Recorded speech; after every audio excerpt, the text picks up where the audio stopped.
सभी भाई बहनों को नमस्कार। कैसे हैं आप सभी लोग? आशा करते हैं सभी लोग अच्छे होंगे। और जैसा कि आप लोगों को पता है, यहाँ पर हम जीके जीएस, ठीक है, यहाँ पर सामान्य अध्ययन और सामान्य विज्ञान से अभी भी जितने भी रेलवे में एग्जाम हुए हैं और जितनी भी शिफ्टों में एग्जाम हुए हैं उनको हम लोग सभी प्रश्नों को कवर करेंगे। और इससे पहले जो है, आप लोगों ने क्लासें अगर नहीं देखी हैं तो प्लीज़ जाकर देख लीजिएगा, प्लेलिस्ट बनी हुई है। इससे पहले हम लोग 2 क्लासें कंप्लीट कर चुके हैं और ये सीरीज काफ़ी महत्वपूर्ण होने वाली है। और विद सॉल्यूशन के साथ हम लोग इन बुक्स के जो भी प्रश्न हैं उनको सॉल्व करेंगे। आज जो है हम लोग कवर करने वाले हैं, देखिए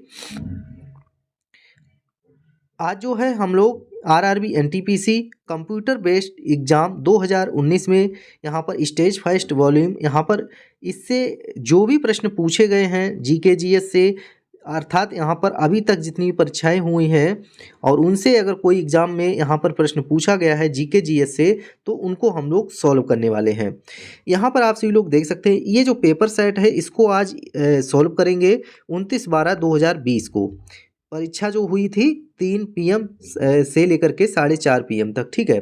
हम लोग इसका सलूशन करने वाले हैं और यहाँ पर सिर्फ वो क्वेश्चन लिए गए हैं जो कि यहाँ पर पूछे हुए हैं, ठीक है। तो चलिए, सबसे पहला क्वेश्चन आप सभी के सामने है और चलते हैं।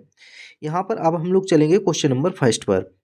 यहाँ पर जीके अर्थात जीके का प्रश्न होगा आपका और सामान्य विज्ञान का होगा। कोई भी प्रश्न यहाँ से ऐसा नहीं होगा जो आपका पूछा ना गया हो। एग्जाम डेट यहाँ पर देखिएगा 29/12/2020 का है, ठीक है। चलिए, अब हम चलते हैं क्वेश्चन नंबर फर्स्ट पर। यहाँ पर आप सभी लोग देख सकते हैं, आपसे देखिए पूछा गया है कि नींबू का जो है, नींबू का, ठीक है, नींबू का पीएच मान कितना होता है। आपसे नींबू का पीएच मान पूछा गया है, तो पीएच मान आप सभी के लिए काफ़ी महत्वपूर्ण हो जाता है। तो पीएच मान नींबू का बताइएगा। ऑप्शन ए में दे रखा है 9 होता है, ऑप्शन बी में 2 दे रखा है, ऑप्शन सी में यहाँ पर 12 और ऑप्शन डी में 7। आपको पीएच स्केल अच्छी तरीके से पता होगा, बीच में 7 मान होता है। यहाँ पर इस तरह से यहाँ पर पीएच मान यहाँ पर नापते हैं। अम्लीय किधर होता है और क्षारीय किधर होता है, यहाँ पर अच्छी तरह आप लोगों को जान लेना है।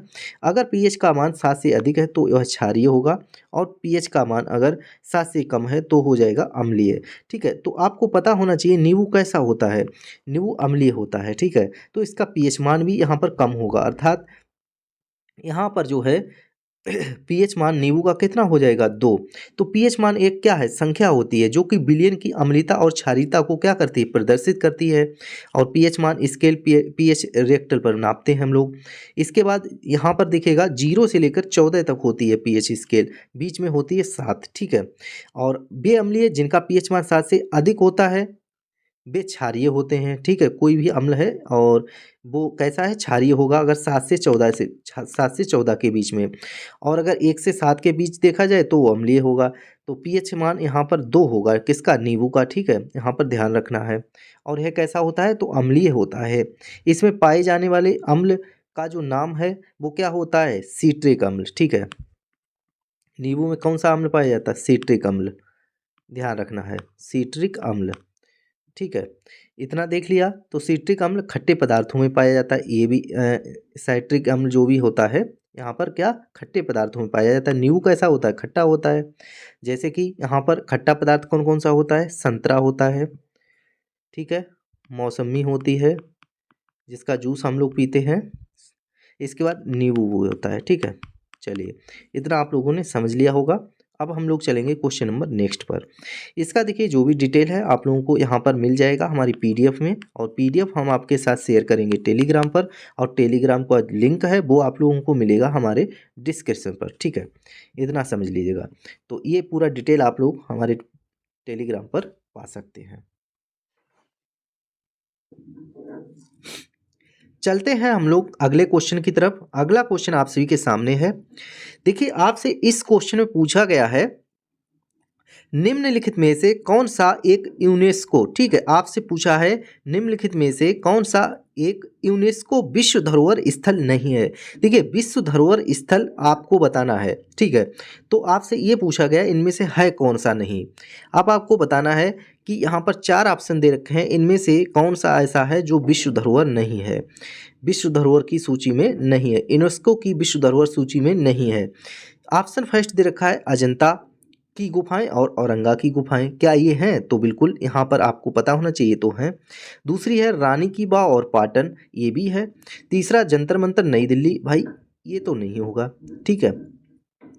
आगे सन टेम्पल कोणार्क, सूर्य मंदिर कोणार्क, ठीक है, तो ये भी सही हो जाएगा।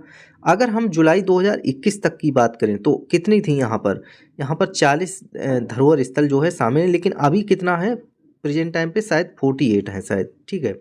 आपको बताना है, कमेंट करके बताना है, ठीक है। अभी प्रेजेंट टाइम में हमारे यहाँ पर जो यूनेस्को की विश्व धरोहर सूची में स्थल में यहाँ पर भारत कितनी है, ठीक है।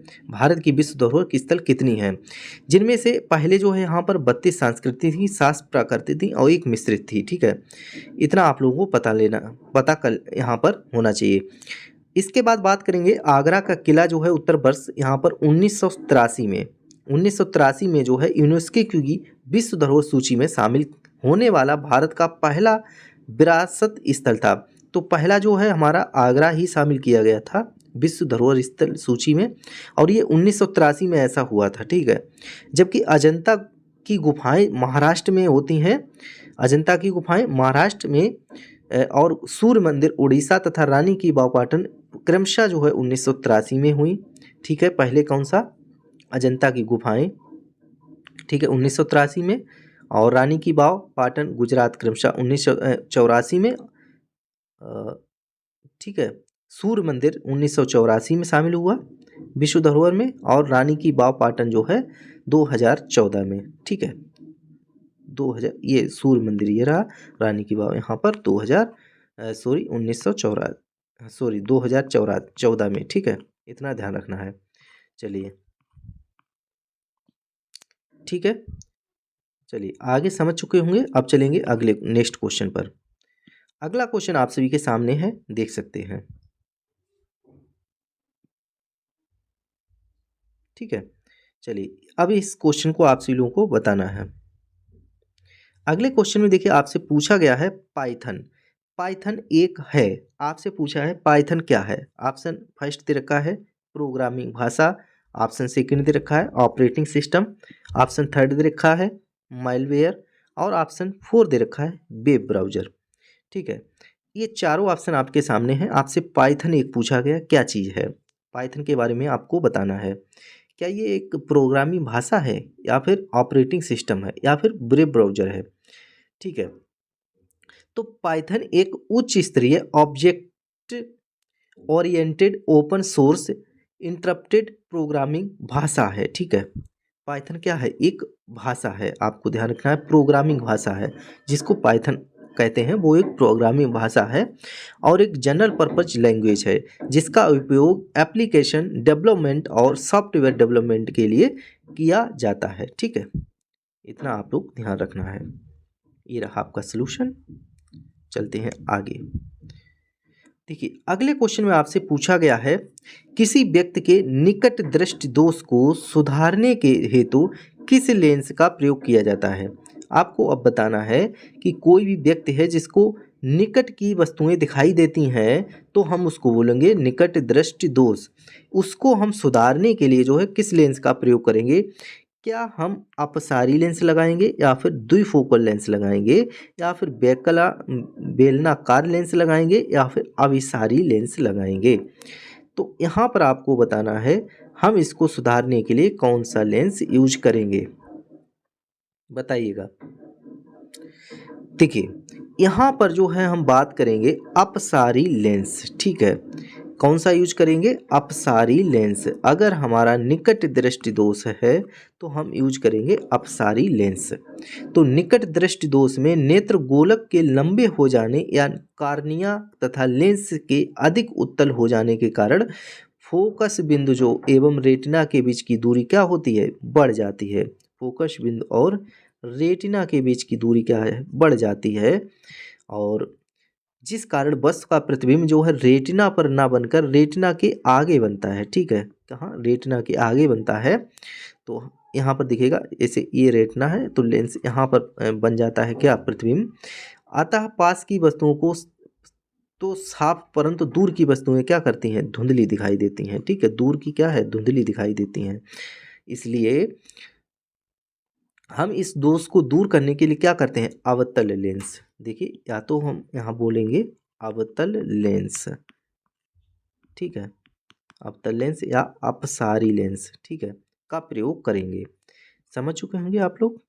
चलिए अब हम लोग चलेंगे अगले क्वेश्चन पर। अगला क्वेश्चन आप सभी के सामने आ चुका है और पूछा है इंटेल कोर i9 एक प्रकार का है। आपको बताना है जो इंटेल कोर i9 एक प्रकार का क्या है।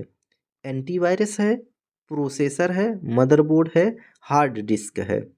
चार ऑप्शन आप सभी के सामने हैं, आप लोगों को बताना है। चारों में से आपको बताना है कि सही कौन सा हो जाएगा। देखिए यहाँ पर ऑप्शन बिल्कुल राइट हो जाएगा क्या, ऑप्शन बी।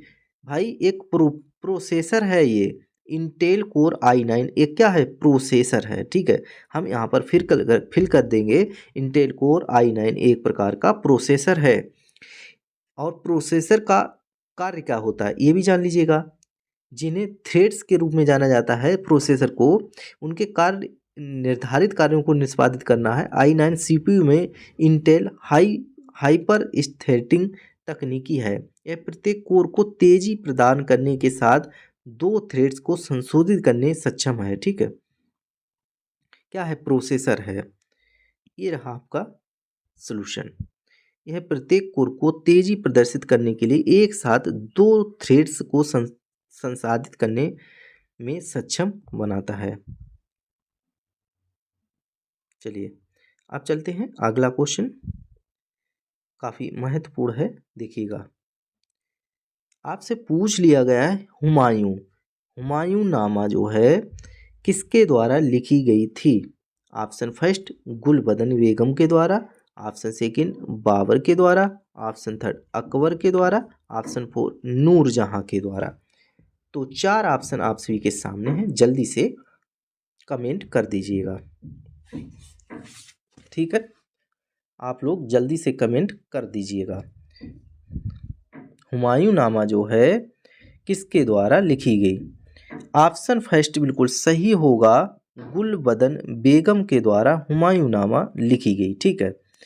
और जो कौन थी, हुमायूं की बहन थी, ठीक है। हुमायूं नाम जो गुलबदन बेगम है वो किसकी, हुमायूं की क्या बहन थी, ठीक है। इसके बाद इसने अकबर के आग्रह पर यह पुस्तक लिखी थी। तो गुलबदन बेगम हुमायूं की बहन ने अकबर के आग्रह पर पुस्तक लिखी थी। इस पुस्तक में जो है बाबर और हुमायूं के शासनकाल का विवरण और तत्कालीन समाज का उल्लेख है, ठीक है। बाबर और हुमायूं के शासन का विवरण और तत्कालीन समाज का उल्लेख किया गया है। अगला क्वेश्चन आप सभी के सामने देखिएगा। नेक्स्ट क्वेश्चन आपसे पूछा गया है निम्नलिखित में से कौन एक सुपरसोनिक क्रूज मिसाइल है। देखिए आपसे पूछा गया है चारों में से वो मिसाइल बतानी है जो कि एक सुपरसोनिक क्रूज मिसाइल है, ठीक है। इसका आप लोगों को जवाब देना है। चार यहाँ पर ऑप्शन दे रखे हैं आपके सामने, ठीक है। सुपरसोनिक क्रूज मिसाइल यहाँ पर त्रिशूल है, ब्रह्मोस है, आकाश है, पृथ्वी है, ठीक है। तो चारों में से आपको बताना है। तो सबसे तेज और सबसे घातक जो सुपरसोनिक क्रूज मिसाइल है कौन सी, ब्रह्मोस, ठीक है। यहाँ पर हो जाएगा राइट आंसर ब्रह्मोस। तो ब्रह्मोस प्रक्षेपास्त्र भारत और रूस की संयुक्त उद्यम कार्यक्रम के अनुसार विकसित की गई दुनिया की सबसे तेज और सबसे घातक जो है सुपरसोनिक क्रूज मिसाइल है। और इसकी गति जो है 2.8 मैक है, ठीक है। कितनी, 2.1 मैक है। तथा इसे हवा, जमीन, समुद्र, ध्यान रखिएगा, हवा, जमीन यहाँ पर और समुद्र, अर्थात हवा पृथ्वी पर या समुद्र पर, पानी के नीचे प्लेटफार्मों से लॉन्च किया जा सकता है, ठीक है। इसके बाद इसका जो नामकरण है भारतीय नदी, ठीक है। इसका नामकरण जो है वो भारतीय नदी जो है ब्रह्मपुत्र के ब्रह्मा और रूसी नदी के मोस्कवा, ठीक है। किससे, मोस्कवा, मोस्कवा के मोस मोस्कवा के मोस के संयुक्त रूप से किया गया है। तो ब्रह्मोस, ठीक है, ब्रह्मपुत्र नदी के ब्रह्मा और रूसी नदी के मोस्कवा से मोस के संयुक्त रूप से किया गया है।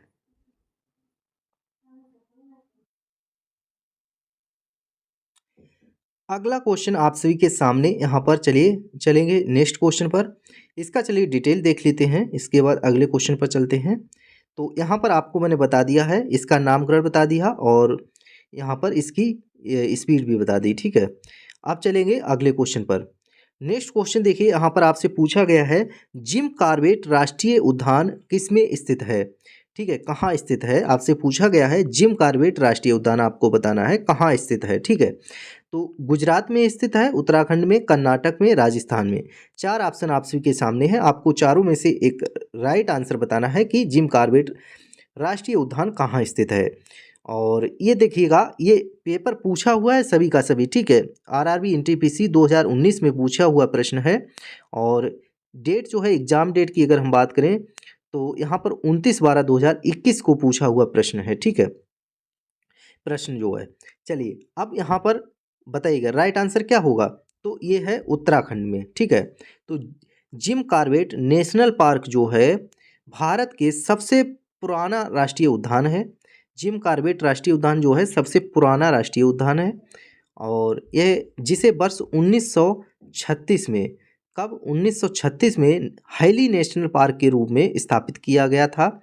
और यह उत्तराखंड के नैनीताल और पौड़ी गढ़वाल जिले में स्थित है। इसका नाम जो है जिम कॉर्बेट नामक संरक्षणकर्ता के नाम पर रखा गया, ठीक है। इसका जो नाम रखा गया वो जिम कॉर्बेट जो है नामक संरक्षणकर्ता के रूप में रखा गया, जिन्होंने इसकी स्थापना में महत्वपूर्ण भूमिका निभाई थी।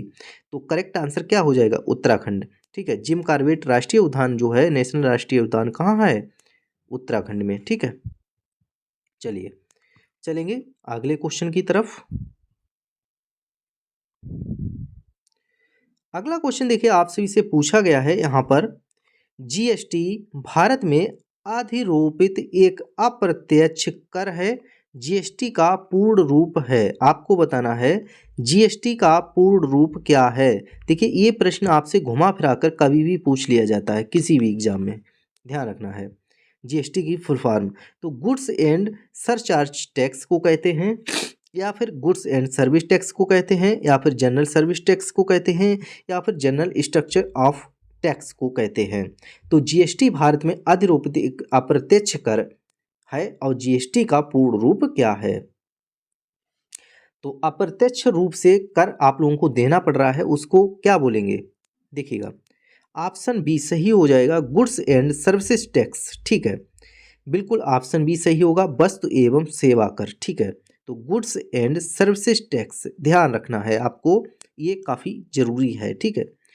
अब यहाँ पर देखिएगा, जिसे 101 में संविधान संशोधन अधिनियम, 101 में संविधान संशोधन जो है अधिनियम 2016 द्वारा संविधान में जो है शामिल किया गया और यह 1 जुलाई 2017, ध्यान रखिएगा 1 जुलाई 2017 2016 में इसको शामिल किया गया था और 1 जुलाई 2017 से लागू कर दिया गया। तो आपसे पूछा जा सकता है जीएसटी कब लागू हुआ, तो 1 जुलाई 2017 को लागू हुआ, लेकिन 2016 में जो है संविधान में शामिल किया गया, इसको ध्यान रखना है। अब देखिएगा, इसमें केंद्रीय उत्पाद शुल्क, अतिरिक्त उत्पाद शुल्क, सेवा कर, राज्य मूल्य वर्धित, मनोरंजन कर, चलिए देखिए दिखाइएगा, यहाँ पर देख सकते हैं कि इसमें केंद्रीय उत्पाद शुल्क, ठीक है, अतिरिक्त उत्पाद शुल्क, सेवा कर, राज्य मूल्य वर्धित कर, मनोरंजन कर, चुंगी कर, प्रवेश तथा विलासिता कर आदि शामिल हैं। विश्व में सर्वप्रथम जो है फ्रांस ने 1954 में, फ्रांस ने कब 1954 में अपने यहाँ जीएसटी लगाया था। तो विश्व में अगर सबसे पहले कहीं अगर कर लगाया गया तो 1954 में कहाँ, फ्रांस में लगाया गया था। और जीएसटी, ठीक है, फ्रांस में 1954 में जीएसटी सर्वप्रथम लगाया गया था। आपसे देखिए आप पूछ लिया गया है अगले क्वेश्चन में, अगले क्वेश्चन में आपसे पूछा गया है दक्षिण अमेरिका का सबसे बड़ा देश कौन सा है। आपसे पूछा गया है कि दक्षिण अमेरिका का सबसे बड़ा देश कौन सा है। ब्राज़ील है, अर्जेंटीना है, बोलीविया है, कोलंबिया है। 4 ऑप्शन आपके सामने हैं, आप लोगों को बताना है। तो इसका करेक्ट आंसर क्या हो जाएगा? दक्षिण अमेरिका के महाद्वीप अंतर्गत दक्षिणी अमेरिका जो महाद्वीप है, इसके अंतर्गत सबसे बड़ा देश जो होने वाला है वो है ब्राज़ील। ब्राज़ील जो है दक्षिण अमेरिका महाद्वीप में सबसे बड़ा देश है। और ब्राज़ील की सीमा केवल 2 देश, कौन कौन से? इक्वाडोर और चिली। ठीक है, इक्वाडोर और चिली 2 देशों से स्पर्श नहीं करती है। ठीक है, इन 2 देशों से स्पर्श नहीं करती है, बाकी दक्षिण अमेरिका की सबसे करती है। दक्षिण अमेरिका महाद्वीप में ब्राज़ील की सभी से सीमा लगती है, सिर्फ किससे नहीं लगती? इक्वाडोर और चिली से। इसके बाद इस महाद्वीप में बोलीविया, ठीक है, ये रहा बोलीविया और पराग्वे। ठीक है, बोलीविया और पराग्वे स्थल रुद्ध देश हैं। तो दक्षिण अमेरिका में अगर पूछ लिया जाए स्थल रुद्ध देश कौन से हैं, तो बोलीविया और पराग्वे। ठीक है, स्थल रुद्ध देश हैं। स्थल रुद्ध देश किन्हें कहते हैं? जिनकी सीमा यहाँ पर समुद्र से नहीं मिलती है, अर्थात सिर्फ स्थल स्थल लगती है।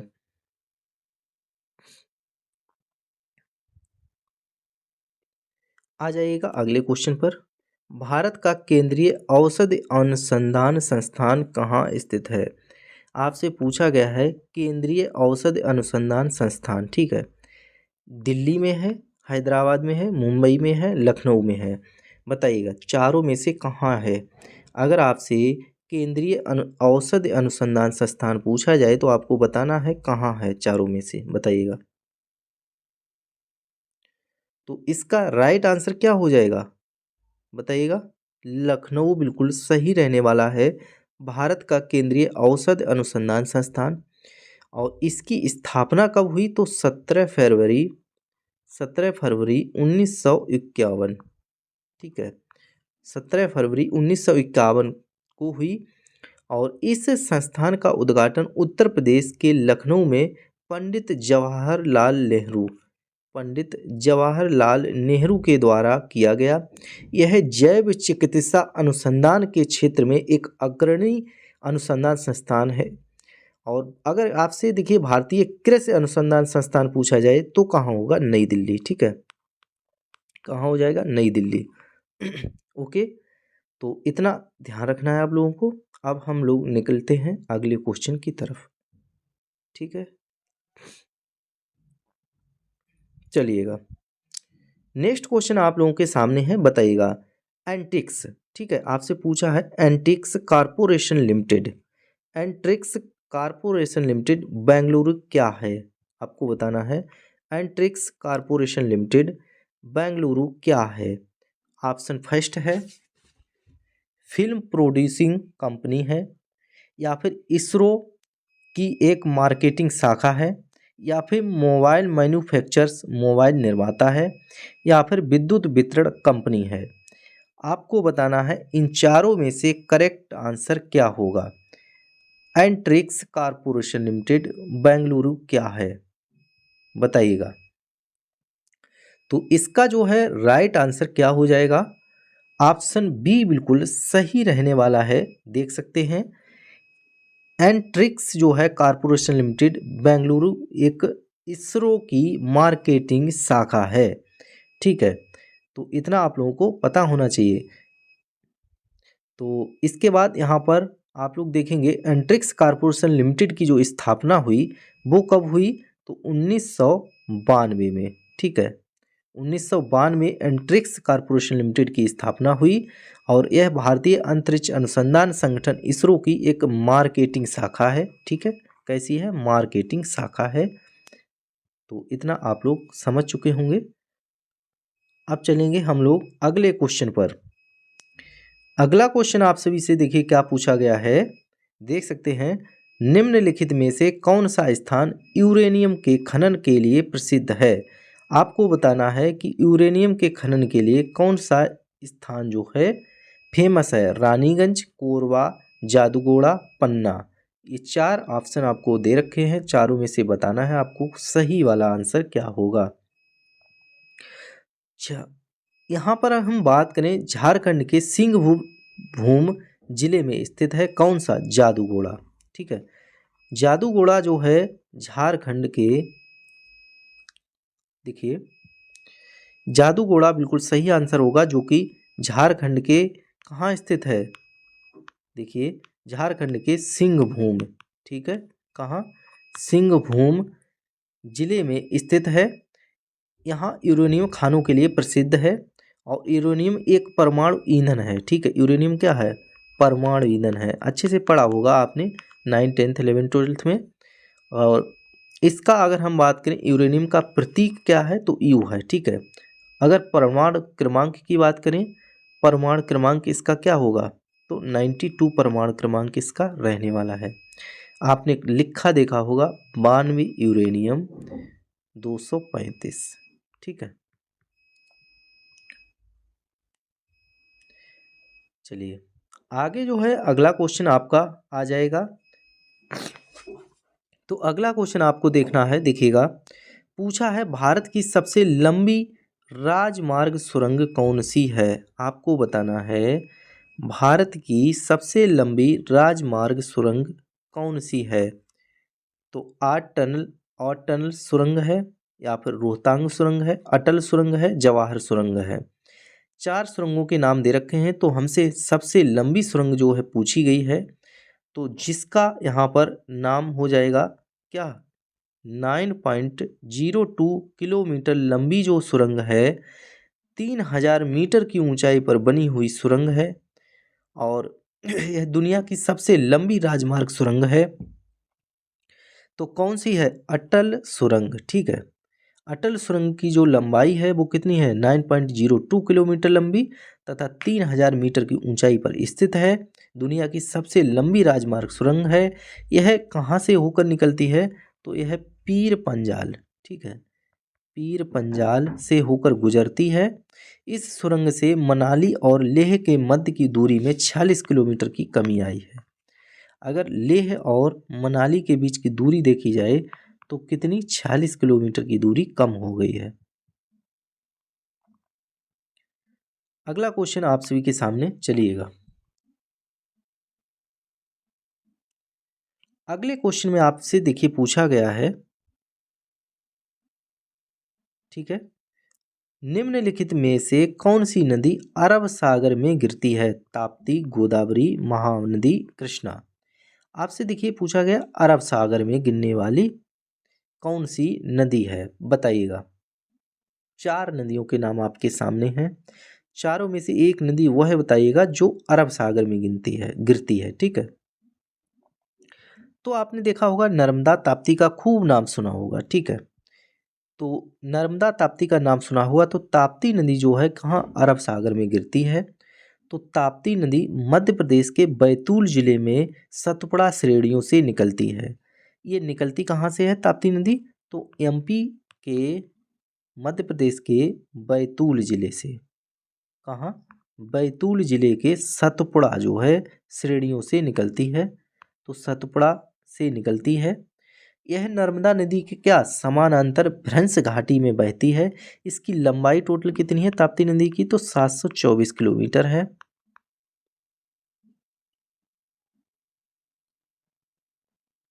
ठीक है,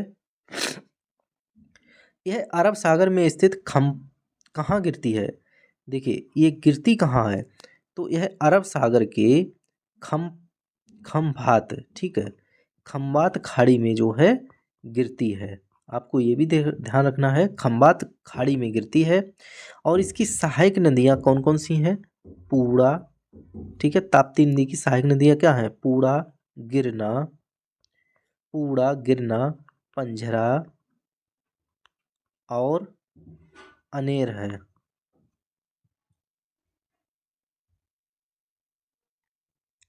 चलते हैं अगले क्वेश्चन की तरफ। ठीक है, अगर हम इसके देखिए यहाँ पर एक और चीज़ है। यहाँ पर अगर हम बात करें ताप्ती नदी के अपवाह द्रोणी क्षेत्र की बात करें तो मध्य प्रदेश है, गुजरात है और महाराष्ट्र है तक फैला है। ठीक है, अब चलते हैं अगले क्वेश्चन पर। अगला क्वेश्चन देखिए आपसे पूछा है यूनेस्को का मुख्यालय कहाँ है। काफ़ी महत्वपूर्ण प्रश्न है, आपसे पूछ लिया गया है यूनेस्को का मुख्यालय कहाँ है। क्या वाशिंगटन डीसी में है, न्यूयॉर्क में है, लंदन में है, पेरिस में है। चारों में से आपको करेक्ट आंसर बताना है। इन चारों ऑप्शन में से आपको सही आंसर बताना है। सही आंसर ऑप्शन डी ही होगा, पेरिस। ठीक है, पेरिस बिल्कुल सही आंसर रहने वाला है। तो यूनेस्को का मुख्यालय कहाँ है, पेरिस में। ठीक है, तो यूनेस्को संयुक्त राष्ट्र शैक्षिक वैज्ञानिक एवं सांस्कृतिक संगठन संयुक्त राष्ट्र की एक विशेष एजेंसी है जिसका गठन जो है 1945 में हुआ। गठन कब हुआ, तो 1945 में हुआ। इसका मुख्यालय पेरिस, फ्रांस। ठीक है, फ्रांस की राजधानी पेरिस में है। ठीक है, इसका मुख्यालय। और वर्तमान में जो है यूनेस्को के सदस्य कितने हैं, तो 193 देश हैं और 11 सहयोगी सदस्य हैं। ठीक है, इतना आप लोग देख सकते हैं। अब चलते हैं अगला क्वेश्चन क्या होगा इसको। अगला क्वेश्चन आपसे पूछा है बेरी एक रोग है जो किसकी कमी के कारण होता है, किस विटामिन की कमी के कारण। तो बेरी जो रोग है वो किस विटामिन की कमी के कारण होता है। चार ऑप्शन हैं। Option A vitamin A, vitamin B1, vitamin D, vitamin C. तो बेरी रोग जो है हमारा किससे होता है बताना है आपको, जो कि बिल्कुल सही आंसर हो जाएगा विटामिन B1। ठीक है, अगर B1 यहाँ पर हम फिल कर दें तो बेरी एक रोग है जो विटामिन B1 की कमी के कारण होता है। यहाँ पर साथ अब हम लोग जान लेते हैं कि ये विटामिन जो है किसकी कमी से क्या क्या होता है। ठीक है, तो यहाँ पर देखिए आपसे पूछा गया है विटामिन B1 है, बेरी रोग है। तो यहाँ पर आप सभी लोग देख सकते हैं अभावजन्य रोग विकार। ठीक है, विटामिन है और अभावजन्य रोग विकार है। विटामिन B1 जो है इसकी कमी से बेरी रोग होता है। विटामिन ए की कमी से जीरोपथैलिया सीरो, यहाँ पर जीरोपथैल्मिया और रतौंधी होता है। विटामिन सी से स्कर्वी और मसूड़ों का फूलना। विटामिन डी रिकेट्स बच्चों में, ऑस्टियोमलेशिया वयस्क में। ठीक है, विटामिन डी की कमी से होता है रिकेट्स। विटामिन सी स्कर्वी, मसूड़ों का फूलना। अगला क्वेश्चन यहाँ पर आप सभी के सामने है। देखिए रीजनिंग का क्वेश्चन आ गया है, आप लोगों को बताना है हिनहिनाना का घोड़े से वही संबंध है जो मिमियाना का किससे है। क्या कुत्ता मिमियाता है, नहीं। भालू नहीं, गधा नहीं, तो बकरी मिमियाती है, तो वही हो जाएगा। ठीक है, देख सकते हैं। इसके बाद बात करेंगे अगले क्वेश्चन पर। अगला क्वेश्चन आप सभी के सामने देखिएगा। अगले क्वेश्चन में आपसे पूछा गया है एक प्रसिद्ध यात्री इब्न बतूता, ठीक है, आपसे पूछा भी जाता है, का मूल निवासी था। मोरक्को का था, यूनान का था, चीन का था, इटली का था। चारों में से आपको राइट आंसर बताना है कि इब्न बतूता कहाँ का निवासी, मूल निवासी कहाँ का था। ठीक है, तो एक प्रसिद्ध यात्री था जो इब्न बतूता, वो कहाँ का मूल निवासी था, तो वो मोरक्को का, यहाँ पर आप लोग देख सकते हैं मोरक्को का क्या मूल निवासी था। तो इब्न बतूता मोरक्को का मूल निवासी था। इब्न बतूता मोहम्मद बिन तुगलक के शासनकाल के दौरान आया था। इब्न बतूता कब आया था, तो मोहम्मद बिन तुगलक के शासनकाल के दौरान 1333 ईस्वी में जो है भारत आया था। वह एक अफ्रीकी यात्री था। कैसा, अफ्रीकी यात्री था। ठीक है, जो मोरक्को से भारत आया था। ठीक है, और अरबी भाषा में लिखा गया उसका वृत्तांत किताब उल रहला है। चलिए यहाँ पर दिखा देते हैं। यहाँ पर आपसे लोग जो मोरक्को से भारत आया, अरबी भाषा में लिखा गया उसका ये यात्रा वृत्तांत किताब उल रहला है। यह भारतीय उपमहाद्वीप के सामाजिक और सांस्कृतिक जीवन में बहुत ही प्रचुर तथा रोचक कहानियाँ देता है। देखिए, इसका डिटेल इसलिए ज़रूरी हो जाता है, प्रश्न आपका यहीं से बन जाता है। निम्नलिखित मानव रोगों में से कौन सा रोग जीवाणु से होता है? आपको बताना है कौन सा रोग है जो मानव रोगों में कौन सा रोग ऐसा है जो जीवाणु से होता है। टाइफाइड होता है जीवाणु से, हेपेटाइटिस ए से होता है, पोलिया होता है या खसरा होता है। आपको बताना है इन चारों में से कौन सा रोग है जो रोग जीवाणु से होता है, कौन सा रोग है जो जीवाणु से होता है। देखिए, ऑप्शन यहाँ पर अगर हम बात करें, ऑप्शन फर्स्ट यहाँ पर बिल्कुल सही यहाँ पर देखिएगा, ऑप्शन फर्स्ट बिल्कुल सही हो जाएगा यहाँ पर, टाइफाइड। ठीक है, टाइफाइड बिल्कुल सही आंसर रहने वाला है। और टाइफाइड एक जीवाणु संक्रमित रोग है। ठीक है, कैसा है? जीवाणु संक्रमित। ठीक है, जीवाणु संक्रमित एक टाइफाइड जो है रोग है जो साल्मोनेला टाइफी के कारण होता है। जीवाणुओं के कारण होने वाले विभिन्न रोग हैं। जीवाणुओं से और कौन कौन से रोग होते हैं? तो टाइफाइड तो होता ही है, हैजा भी होता है, एचमा हुई होता है, फ्लेग भी होता है। ठीक है, डिप्थीरिया, टिटनेस ये भी होता है, डिप्थीरिया भी होता है, डिप्थीरिया भी होता है, टिटनेस भी होता है। ठीक है, इसके बाद कुकुर भी होता है और खांसी भी होता है। तो ये सभी कैसे हैं?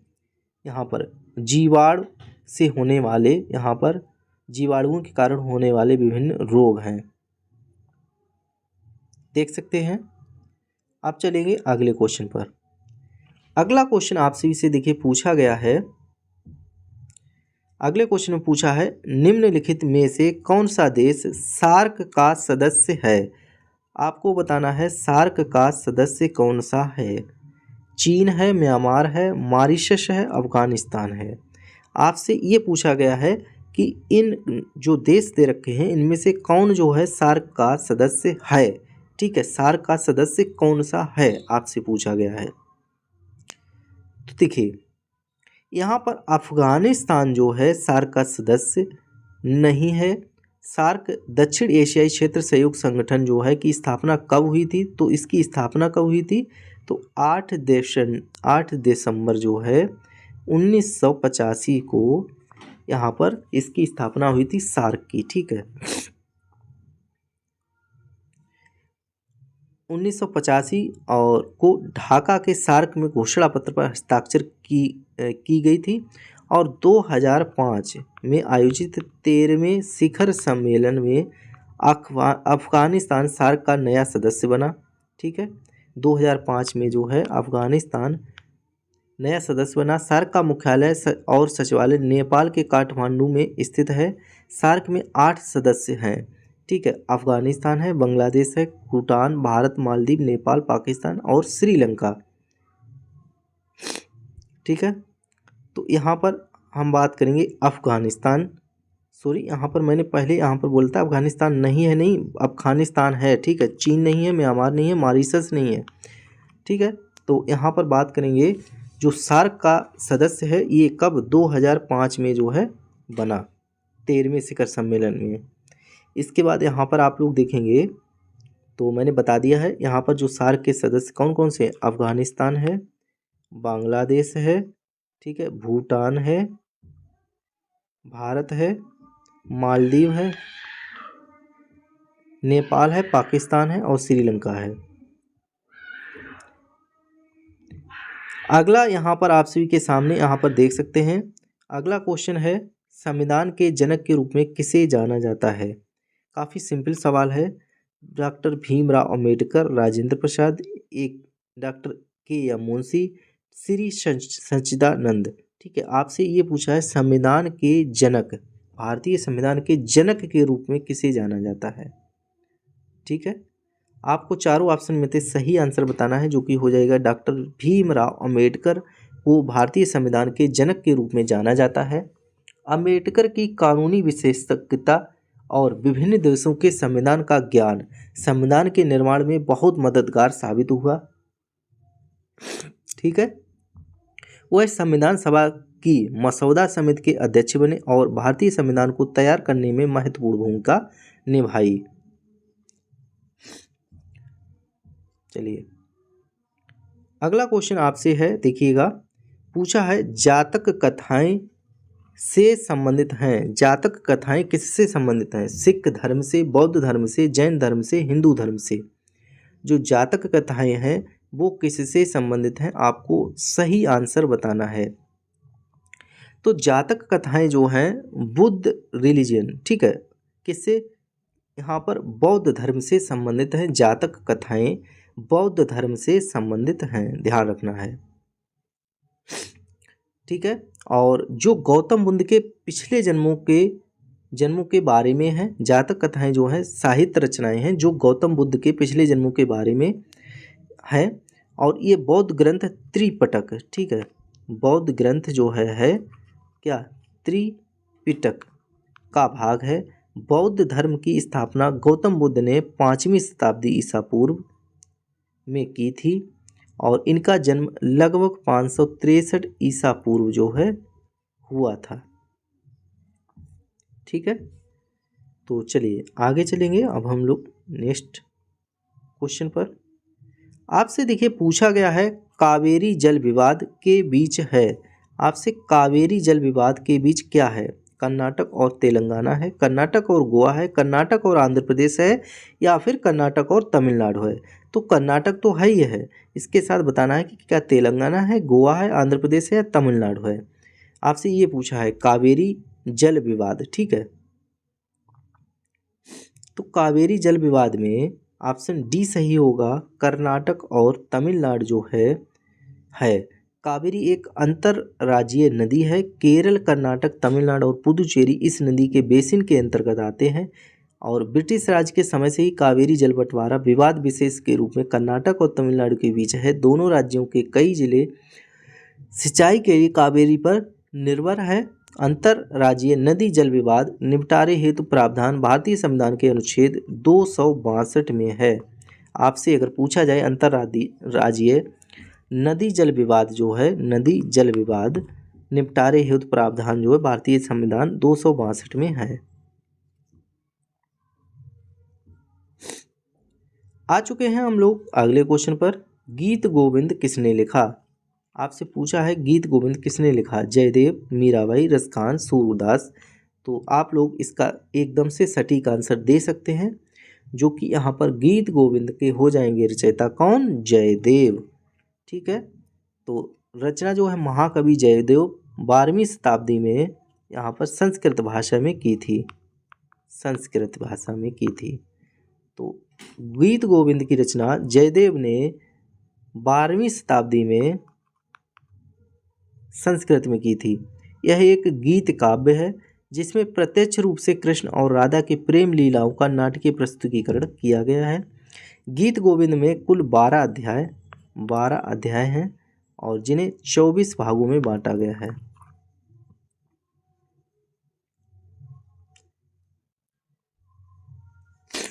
चलते हैं अगले क्वेश्चन पर। आपसे देखिए पूछा है भारत में सांप्रदायिक चुनावी प्रणाली सबसे पहले कहाँ शुरू हुई की गई? ठीक है, तो क्रिप्स मिशन 1942 या कब किसके द्वारा शुरू की गई? सबसे पहले किसके द्वारा शुरू की गई? ठीक है, तो बेवर प्लान 1945 में की, रोलट एक्ट 1919 में की, 1909 में पार्लियामेंटो रिफॉर्म्स में की थी। आपको बताना है। तो इसका सही आंसर हो जाएगा क्या? 1909 के अधिनियम को मार्ले मिंटो द्वारा सुधार। लॉर्ड मार्ले इंग्लैंड में भारत के राज्य सचिव और लॉर्ड मिंटो भारत में वायसराय के नाम से जाना जाता है। ऑप्शन डी सही हो जाएगा। तो भारत में सांप्रदायिक चुनाव प्रणाली सबसे पहले जो है 1909 मार्ले मिंटो यहाँ पर रिफॉर्म्स द्वारा शुरू की गई।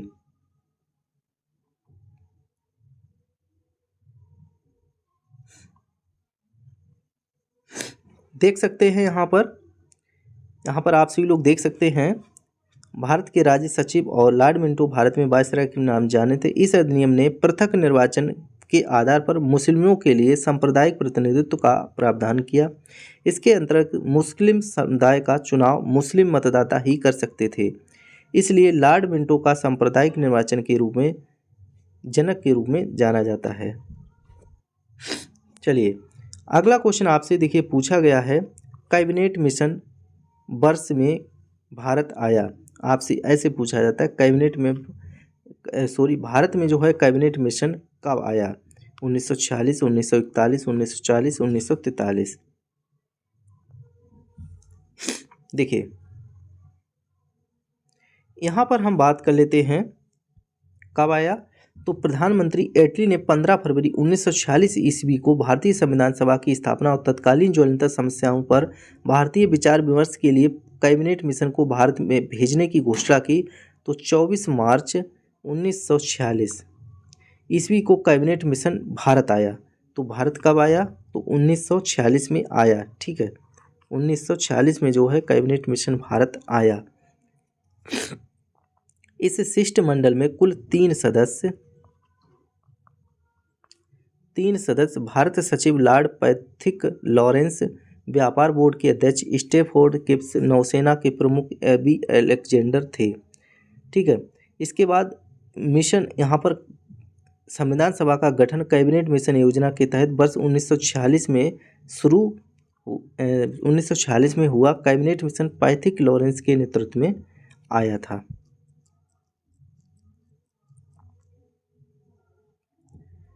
अगला क्वेश्चन आपसे इसी देखिए पूछा गया, 4 शब्द दिए गए हैं जिनमें से 3 किसी तरह समान और एक असंगत है। असंगत शब्द का चयन कीजिए। आपसे देखिए रीजनिंग का सवाल यहाँ पर पूछ लिया गया। ठीक है, और काफ़ी महत्वपूर्ण है।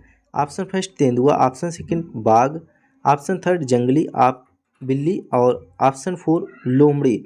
तो इन चारों में से आपको बताना है सही आंसर कमेंट करके। ठीक है, और ये रहा रीजनिंग का सवाल है और इस प्रश्न पत्र को यहीं पर समाप्त करेंगे। यहीं तक है, अगली क्लास में है नेक्स्ट प्रश्न पत्र हम लोग कवर करेंगे। तो आप लोगों से प्लीज़ रिक्वेस्ट है कि सब्सक्राइब जरूर कर लीजिएगा चैनल को और एक बार वीडियो को प्लीज़ लाइक ज़रूर करें। आप लोगों का लाइक जो है बताता है कि आप लोगों का मुझे क्लास जो है प्रॉपर अधिक से अधिक आप लोगों तक प्रोवाइड करानी चाहिए। और कमेंट कर दीजिएगा बाकी कोई भी यहाँ पर डाउट है तो। चलिए क्लास को करते हैं समाप्त, मिलेंगे अगली क्लास में नेक्स्ट वीडियो में। तब तक के लिए हंसते रहिए, मुस्कुराते रहिए, स्टडी करते रहिए। जय हिंद, जय भारत।